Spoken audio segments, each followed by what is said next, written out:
Après les deux premiers rallyes de ce championnat du monde 2004, après le Monte-Carlo et la Suède, un nom s'impose, Sébastien Loeb et aussi son copilote Daniel Elena. Ils ont gagné le Monte-Carlo, ils ont gagné la Suède, pas mal pour un pilote, un équipage qu'on disait spécialiste de l'asphalte. Non seulement Sébastien aujourd'hui va vite sur la terre, mais il était royal, impérial en Suède, sur la glace. C'est lui véritablement le super candidat au titre pour ce championnat.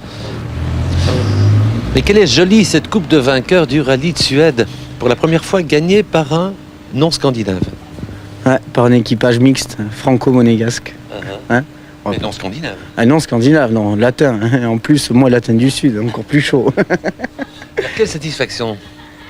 Bah, ça fait plaisir, hein. Déjà c'est bon parce que c'est la première victoire hors asphalte. On va peut-être nous enlever cette étiquette, quoi. Maintenant on attend un peu la terre pour prouver qu'on peut aller vite sur la terre aussi, quoi. Première victoire en championnat du monde pour Loeb et Elena, c'est sur l'asphalte allemand en 2002.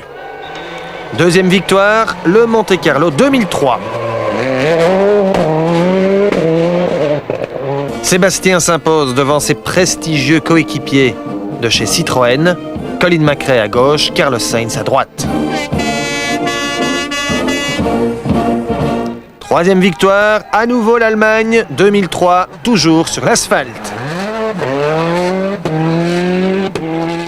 Sébastien et Daniel, les inséparables, sortent vainqueurs d'une lutte acharnée face aux deux Peugeotistes, Marcus Gronholm à gauche, Richard Burns à droite.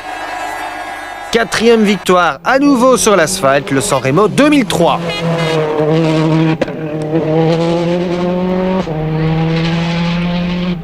Loeb et Elena s'imposent aux frères Panizzi et à Marco Martin, Michael Park.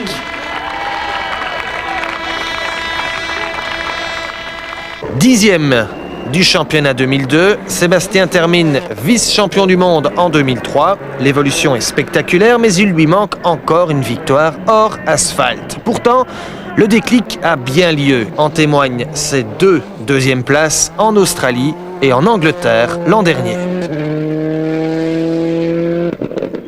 Et cette année, dès le Monte-Carlo, on a compris que Sébastien et Daniel sabreraient souvent le champagne. Ceci étant, personne ne les imaginait sur la plus haute marche du podium en Suède, d'autant plus que les Scandinaves y étaient invaincus depuis plus de 50 ans. Björn Valdegaard l'a gagné 5 fois. Stig Blomqvist 7 fois, c'est le record. Tommi Mäkinen 3 fois.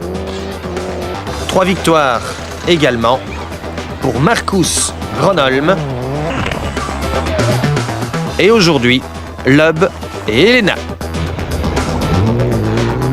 Du coup, les Français marquent le maximum de points, 20 points au championnat pour seulement 13 à Gronholm, 10 à Martin, 8 à Solberg et 6 à François Duval. 20 points, ouais, c'est pas mal comme addition, hein, 10 plus 10, 20. C'est un truc que j'ai jamais eu à l'école. L'année dernière, au même point, vous en étiez où?